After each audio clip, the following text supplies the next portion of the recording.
प्रधानमंत्री नरेंद्र मोदी की मां हीराबेन का 100 साल की उम्र में निधन, सीएम धामी ने व्यक्त किया दुख।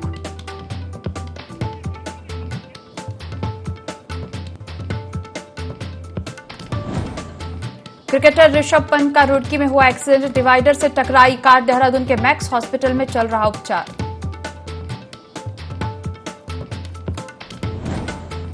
मुख्यमंत्री पुष्कर सिंह धामी ने जाना क्रिकेटर ऋषभ पंत का हाल, कहा राज्य सरकार उठाएगी इलाज का सारा खर्च।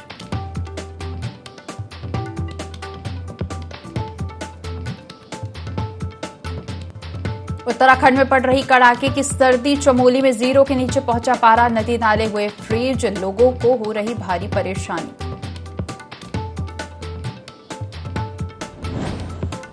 कड़ाके की ठंड के बीच मसूरी में जारी है विंटर कार्निवल, लोक गायिका रेशमा शाह ने दी शानदार प्रस्तुति, लोक गीतों पर जमकर झूमे लोग।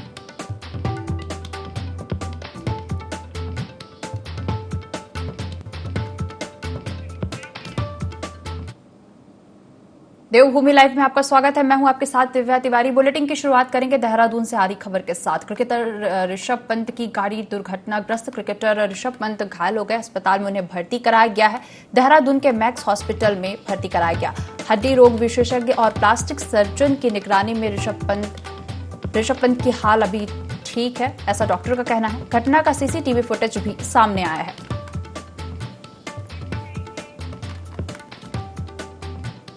देहरादून से खबर हम आपको बता रहे हैं, जहां क्रिकेटर ऋषभ पंत की गाड़ी दुर्घटनाग्रस्त हुई है।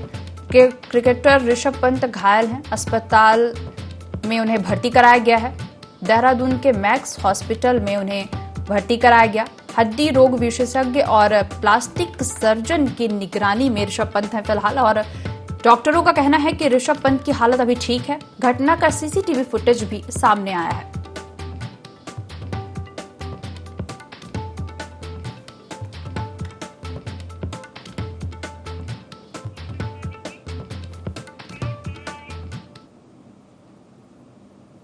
रुक करेंगे अगली खबर देहरादून से, जहां सीएम धामी ने क्रिकेटर ऋषभ पंत का हाल जाना। मुख्यमंत्री ने पंत की माता से फोन पर बात भी की। राज्य सरकार उठाएगी इलाज का सारा खर्च, ऐसा सीएम धामी का कहना है। देहरादून से खबर हम आपको बता रहे हैं, सीएम धामी ने क्रिकेटर ऋषभ पंत का हाल जाना और ऋषभ पंत की माता से फोन पर बात भी की। सीएम धामी ने कहा कि राज्य सरकार इलाज का सारा खर्च उठाएगी।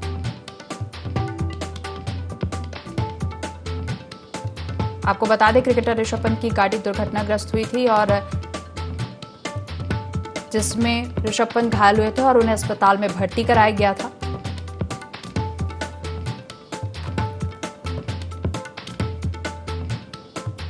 क्रिकेटर ऋषभ पंत ने सीएम धामी का हाल जाना। मुख्यमंत्री ने पंत की माता से फोन पर बातचीत भी की। उन्होंने कहा कि राज्य सरकार इलाज का सारा खर्च उठाएगी।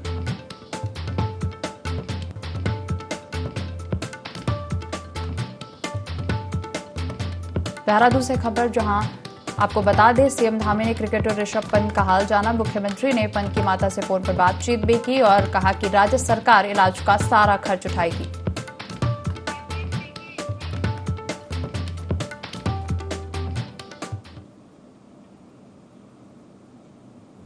करेंगे अच्छी अच्छा होगा। तो आप चिंता मत करिएगा, मेरी शुभकामनाएं है ना, जल्दी ठीक हो जाएगा, घबराइएगा नहीं। ठीक है माता, ठीक। रुक करेंगे अगली खबर का। नववर्ष पर हुड़दंग करने वालों पर निगरानी रखने के लिए चंपावत पुलिस ने पुख्ता इंतजाम किया है। पुलिस अधीक्षक देवेंद्र पिंचा ने बताया कि 31 दिसंबर और नववर्ष पर जनपद के माता पूर्णागिरी धाम में लगने वाले 2 दिवसीय मेले को लेकर ट्रैफिक प्लान तैयार किया गया है। नववर्ष के अवसर पर जनपद में होने वाले सभी उत्सव और कार्यक्रमों पर पुलिस की कड़ी निगरानी रहेगी। अलग अलग स्थानों पर टेम्पररी पार्किंग की व्यवस्था की गई है। हुड़दंग करने वालों के विरुद्ध कार्रवाई के लिए क्यूआरटी टीम का गठन किया गया है। साथ ही मां पूर्णागिरी धाम जैसे धार्मिक स्थलों पर मांस सहित नशे के सेवन और बिक्री पर भी रोक लगाई गई है। नववर्ष हो उसके लिए ध्यान में रखते हुए जो मेन में चौराहे हैं, मुख्य जगह, वहां पर हमने पिकेट व्यवस्था कर रखी है। साथ साथ पेट्रोलिंग पार्टी हर समय रहेगी। एल्कोमीटर के साथ पुलिस फोर्स हर थोड़ी दूर पे मौजूद रहेगी, ताकि अगर कोई हुड़दंग मचा रहा है या ड्रिंक करके कोई अगर वाहन कोई तेज गति से गलत तरह चला रहा है तो उनके खिलाफ हम ठोस से कठिन कार्रवाई उसमें करेंगे। उसमें तुरंत उनकी गाड़ी को हम सीज करेंगे। इसके अलावा सबसे जो मेन हमारे लिए चैलेंज रहेगा वो माता पूर्णागिरी का रहेगा। धाम उस दिन काफ़ी बड़ी संख्या में श्रद्धालु दर्शन के लिए आते हैं, तो उसको ध्यान में रखते हुए जो मेले के दौरान हम व्यवस्था करते हैं उस तरह की ही व्यवस्था सेक्टर सिस्टम के हिसाब से हम पूर्णागिरी धाम के लिए हम करने जा रहे हैं। वहीं पार्किंग करा के टूली गार्ड से फिर आगे टैक्सी सिस्टम और आगे सेक्टर वाला सिस्टम जो पुराना हमारा रहा है वो हम पुनः वहाँ पर चालू रखेंगे ताकि सब कुछ ठीक ढंग से अच्छे तरह से।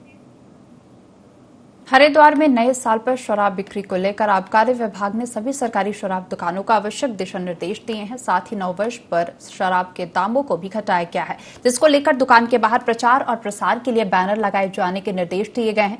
साथ ही अवैध रूप से शराब बेचने वालों पर भी आबकारी विभाग की पैनी नजर रहेगी। एहतियात बरती है कि जिलाधिकारी महोदय के निर्देश पर आदेश पर एक सघन अभियान हम लोग चला रहे हैं, जो कि क्रिसमस से पहले से चल रहा है और 5 जनवरी तक चलेगा ये। और इस पर हम अवैध शराब पर तो विशेष अभियान चला रहे हैं और जो दुकानों की शराब है उस पर भी हम देख रहे हैं, निगरानी रख रहे हैं कि किसी तरीके की कोई अनियमितता ना हो। वैसे भी नए साल पर शराब के रेट वैसे सस्ते हो गए ताकि ग्राहकों को जो है सही रेट पर मतलब कहीं इधर उधर भागना ना पड़े। ऐसी कोई स्थिति नहीं, केवल अवैध शराब पर ज्यादा फोकस किया जा रहा है।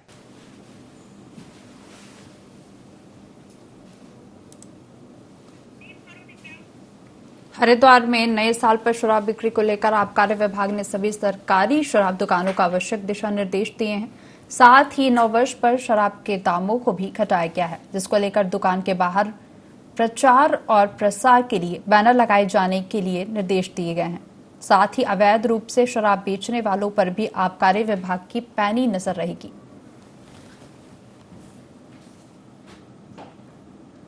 हरिद्वार में नए साल पर शराब बिक्री को लेकर आबकारी विभाग ने सभी सरकारी शराब दुकानों को आवश्यक दिशा निर्देश दिए हैं। साथ ही नववर्ष पर शराब के दामों को भी घटाया गया है। अवैध रूप से शराब बेचने वालों पर भी आबकारी विभाग की पैनी नजर रहेगी। आपको बता दें, दुकान के बाहर प्रचार प्रसार के लिए बैनर लगाए जाने के निर्देश दिए गए हैं।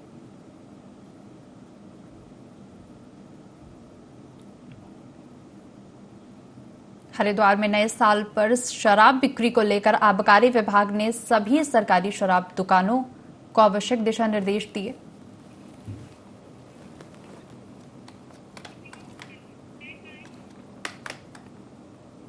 रुक करेंगे अगली खबर देहरादून से, जहां पीएम मोदी के मां के निधन पर सीएम धामी ने दुख जताया है। सीएम धामी ने मां हीराबेन को श्रद्धांजलि दी। पीएम मोदी जी को बाबा केदार इस दुख की घड़ी में शक्ति प्रदान करे, सीएम धामी ने कहा।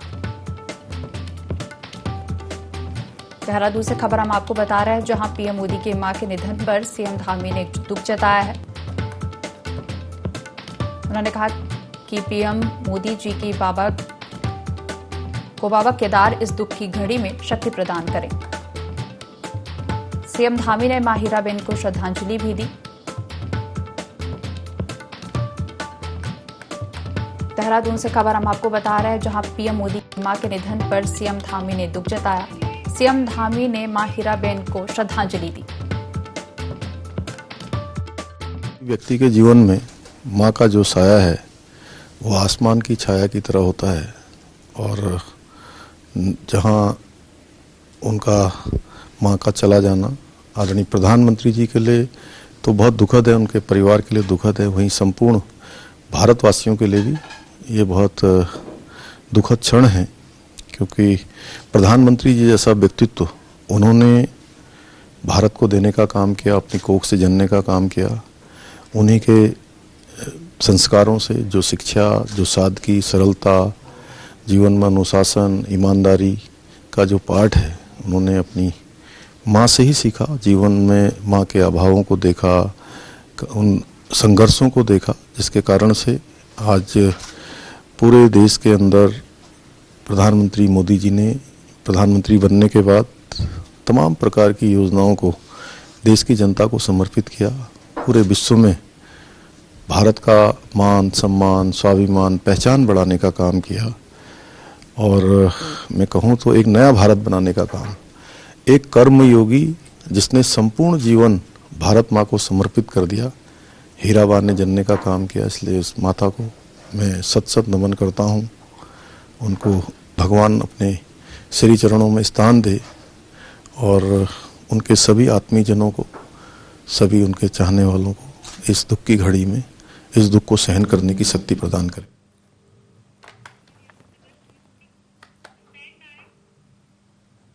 मसूरी में इन दिनों विंटर कार्निवल का आयोजन किया जा रहा है, जिसमें लोक गायक नरेंद्र सिंह नेगी ने अपने गीतों से समा बांध दिया। हाल में मौजूद प्रशंसकों ने उनके गीतों का जमकर आनंद उठाया। इसके अलावा सेल्फी लेने वालों की होड़ मची हुई थी। गायक नरेंद्र सिंह ने मीडिया से चर्चा में बताया कि वह 1974 से गीत लिखते आ रहे हैं। पहाड़ की विषमताओं को अपने गीतों के माध्यम से उजागर किया है। उन्होंने कहा कि वह अपने गीतों के माध्यम से सरकार को जगाने का काम करेंगे।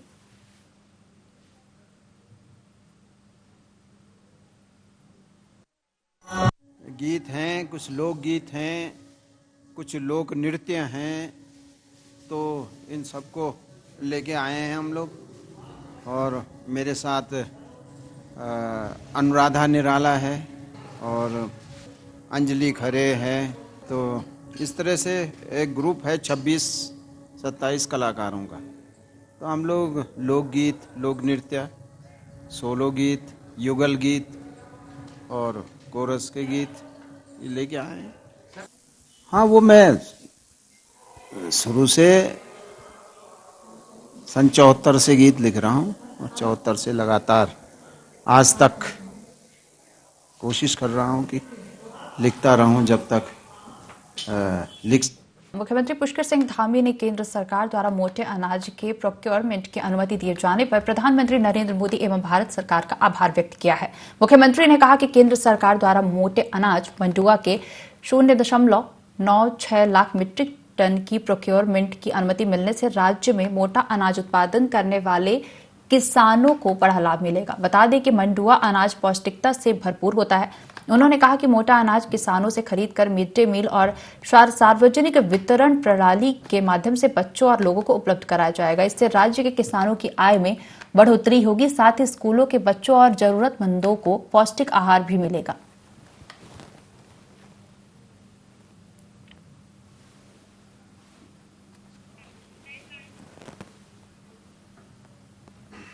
हाईकोर्ट आदेश के बाद एसएसपी प्रशिक्षित गुरिल्लाओं का सत्यापन अभियान शुरू हो गया है। एसएसपी प्रशिक्षित गुरिल्लाओं का एलआईयू ने सत्यापन करना शुरू कर दिया है। लोहाघाट एलआईयू कार्यालय में काफी संख्या में गुरिल्ला अपना सत्यापन करने पहुंचे।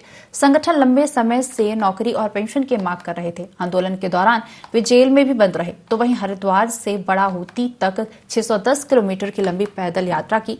इस आंदोलन में करीब 50 गुरिल्लाओं को अपनी जान गंवानी पड़ी। संगठन जिलाध्यक्ष ने सत्यापन के बाद मांगे पूरी नहीं होने पर दोबारा आंदोलन की चेतावनी भी दी है।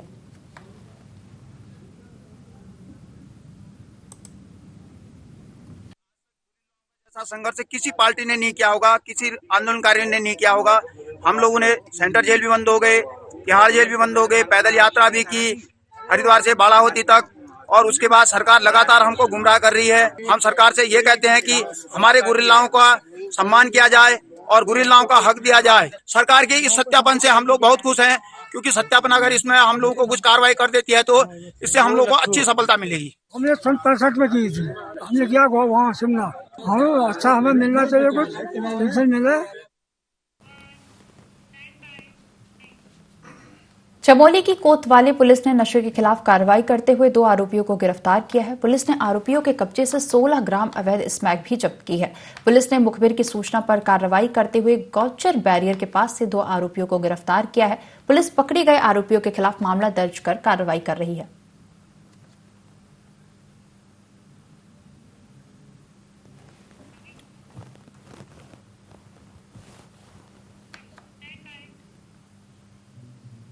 अल्मोड़ा के सल्ट विकासखंड के विधायक महेश जीना शहीद गोपाल सिंह रावत राजकीय इंटर कॉलेज पहुंचे, जहां उन्होंने नव भवन निर्माण का उद्घाटन किया।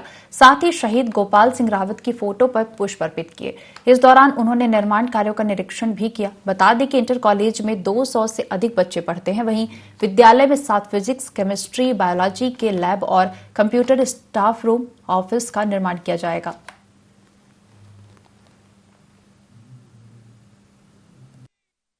आज हमारे मछोड़ इंटर कॉलेज में हमारे माननीय मुख्यमंत्री जी के द्वारा जो घोषणा की गई थी उसमें 3,98,00,000 रुपए उनके द्वारा में स्कूल की बिल्डिंग के लिए और 1 करोड़ रुपया यहाँ के ग्राउंड के लिए दिया गया है और इसका आज शिलान्यास हुआ और उनके लिए हम माननीय मुख्यमंत्री जी का आभार प्रकट करते हैं और इसी प्रकार की कृपा उनकी सभी जगह बनी हुई है। आज हमारे सांसद जी को भी हमने बुलाया था लेकिन वो आज आ नहीं पाए हैं और उनका भी धन्यवाद है कि PSC के द्वारा जो कार्य हो रहा है और उसके लिए हम पूरा अपनी प्रदेश की सरकार का भी धन्यवाद। सुशासन सप्ताह के तहत चंपावत भ्रमण पर आए कृषि एवं सहकारिता सचिव डॉक्टर BBRC पुरुषोत्तम ने लोहाघाट स्थित ग्रोथ सेंटर का निरीक्षण किया और वहां बनने वाले उत्पाद और उत्पादों के विक्रय की जानकारी ली। साथ ही ग्रोथ सेंटर में स्वयं सहायता समूह की महिलाओं से वार्ता कर उनकी समस्याओं को सुना। इस दौरान कृषि एवं सहकारिता सचिव ने विकास आजीविका महिला स्वायत्त सहकारिता समूह लोहाघाट की महिलाओं को 80% सब्सिडी में कृषि यंत्र दिए। कृषि यंत्र में 20 ब्रश कटर, 5 आटा चक्की, 2 पावर वीडर ट्रैक्टर थे। साथ ही बताया कि जल्द ही यहां हॉर्टिकल्चर विभाग द्वारा कोल्ड स्टोर शुरू किया जाएगा जिसका लाभ लोगों को भी मिलेगा।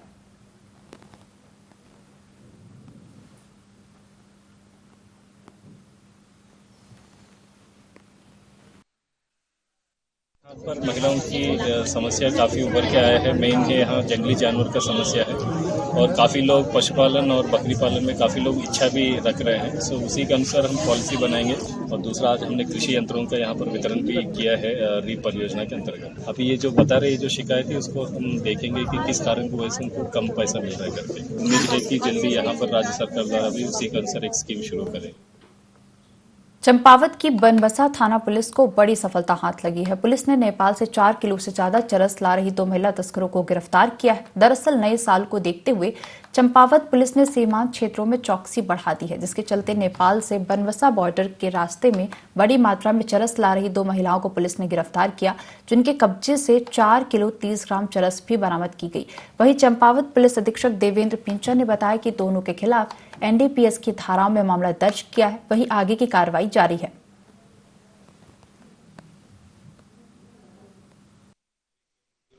इन्फॉर्मेशन मिली थी तो उसके आधार पे 2 नेपाली लेडीज को बॉर्डर पार करते हुए लगभग 2-2 किलो मतलब कुल मिला के 4 किलो से कुछ अधिक मात्रा में चरस के साथ दोनों महिलाओं को हमने गिरफ्तार किया है। पूछताछ में उनके द्वारा बताया गया कि नेपाल से ही किसी एक तस्कर ने इनको ये सामान दिया था, इनको बॉर्डर पार करा के नानकमत्ता तक कहीं पहुंचाना था। जिस व्यक्ति को जहां पहुंचाना था उसको भी हम लोग आइडेंटिफाई कर रहे हैं और उसके खिलाफ उसको भी हम इसमें वांटेड करेंगे। क्योंकि केस काफी अच्छा था और काफी बड़ी क्वांटिटी में उन्होंने पकड़ा है, तो इसमें मेरे द्वारा टीम को 10,000 रुपए के रिवार्ड। भारतीय किसान यूनियन के राष्ट्रीय अध्यक्ष ठाकुर भानु प्रताप सिंह कांग्रेस पर जमकर बरसे। उन्होंने राहुल गांधी की भारत जोड़ो यात्रा पर जमकर निशाना साधा। यहां तक कि उन्होंने राहुल गांधी को भ्रष्टाचार की जनी करार दिया। उन्होंने पूर्व की तर्ज पर ही मौजूदा केंद्र सरकार से किसान आयोग के गठन की आवाज उठाई और कहा कि किसान आयोग ही फसलों के दाम तय करेगा, जिससे देश का समूचा किसान लाभान्वित होगा। राहुल गांधी को पार्टी की जरूरत है? मैं कह रहा राहुल गांधी को पार्टी की जरूरत नहीं है। कांग्रेस पार्टी ने जो भ्रष्टाचार किया था वो किसी ने किया ही। कांग्रेस पार्टी के मुखिया ने सारे भारत के राजनेताओं को मीसा दिया लगाकर जेल में बंद कर दिया था। क्या ये लोकतंत्र था? और उस समय मनमोहन सिंह प्रधानमंत्री थे, एक बात नहीं मानी थी। और जब हम 2000 और 2006 तक हमने आंदोलन किया था और फिर स्वामीनाथन आयोग लागू हुआ था, स्वामीनाथन आयोग कांग्रेस ने नहीं माना था, तब से हम अपने को कांग्रेस का दुश्मन मानते हैं और मानेगी। तब ब्रज के बिरक संत ने हमसे कहा था, जिन्होंने भारतीय किसान भानु का राष्ट्रीय अध्यक्ष बनाया, उन्होंने कहा था कह दो कांग्रेस भगाओ देश बचाओ। हरिद्वार पुलिस ने नौकरी दिलाने के नाम पर ठगी करने वाले गिरोह का भंडाफोड़ किया है। पुलिस ने मौके से 4 जालसाजों को भी गिरफ्तार किया है। आरोपी UK 888 के माध्यम से नौकरी दिलाने के नाम पर ठगी करते थे। पुलिस ने मौके से 1 दर्जन से अधिक चेकबुक, पासबुक, फर्जी नियुक्ति प्रमाण पत्र, विभिन्न विभागों की फर्जी मोहरें बरामद की हैं। पुलिस ने फिलहाल मामला दर्ज कर लिया है और जांच शुरू कर दी है।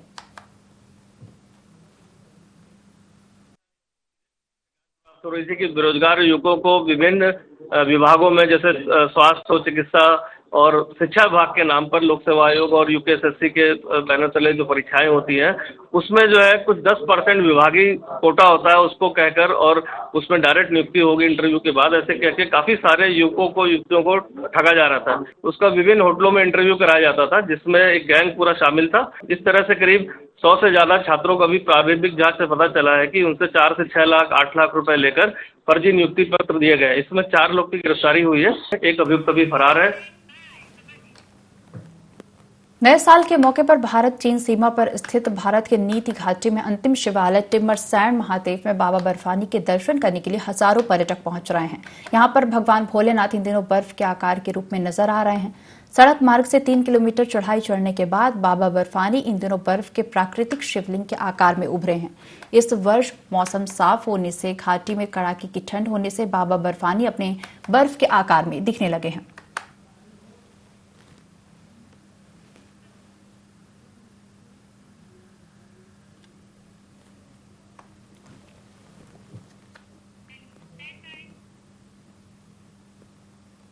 उत्तराखंड सरकार स्वास्थ्य सेवाओं को बढ़ावा देने का काम कर रही है। वहीं कार्यालय में पिछले कई सालों से एम्बुलेंस 108 की पुरानी गाड़ियां धूल खा रही हैं, लेकिन आज तक स्वास्थ्य विभाग नीलामी नहीं कर पाया, जिससे विभाग को राजस्व की हानि हो रही है। इस बारे में डीजी हेल्थ शैलजा भट्ट ने कहा कि जल्द ही नीलामी की प्रक्रिया को पूरा किया जाएगा।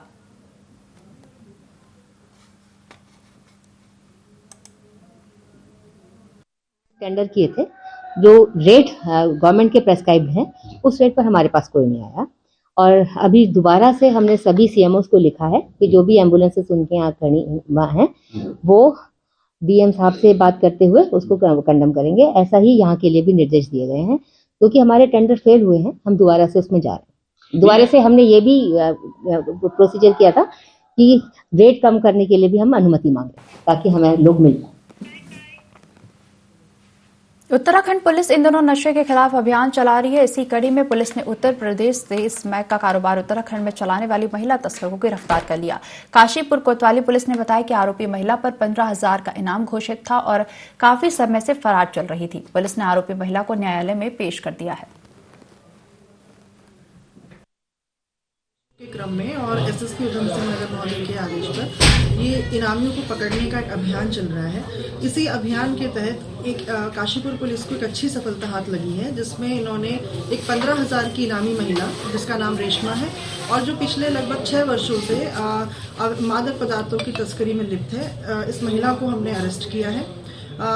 इस महिला के ऊपर 6 मुकदमे हाल में दर्ज हैं 2016 से। पूर्व में इसकी गैंगस्टर एक्ट में भी इसके ऊपर कार्रवाई हो चुकी है। उसके बाद इसकी कुछ संपत्ति उस प्रकरण में निकल के आई नहीं थी, तो उसका जब्तीकरण नहीं हुआ है। वर्तमान में ये 3 साल बाद नए फिर गैंग बनाकर संगठित तरीके से अपराध कर रही है। पिछली बार वर्ष 2021 में एक 200 ग्राम स्मैक के मामले में इसने 3 लड़कों को स्मैक सप्लाई की थी काशीपुर क्षेत्र में बेचने के लिए। उसी के प्रकरण में ये उन तीनों के द्वारा इसका नाम जाहिर किया गया था कि इसके द्वारा वो ये सब सामान लेके आते थे और यहाँ बेचते थे। तो उसी प्रकरण में इस महिला की तलाश पुलिस को थी लंबे समय से। इसका हमने वारंट लिया, उसके बाद हमने इसको इनामी बनाया और अब हाल फिलहाल इसकी अरेस्टिंग हुई है और माननीय न्यायालय के समक्ष इसको पेश किया जाएगा। इस बुलेटिन में फिलहाल इतना ही। बने रहिए IND24 के साथ।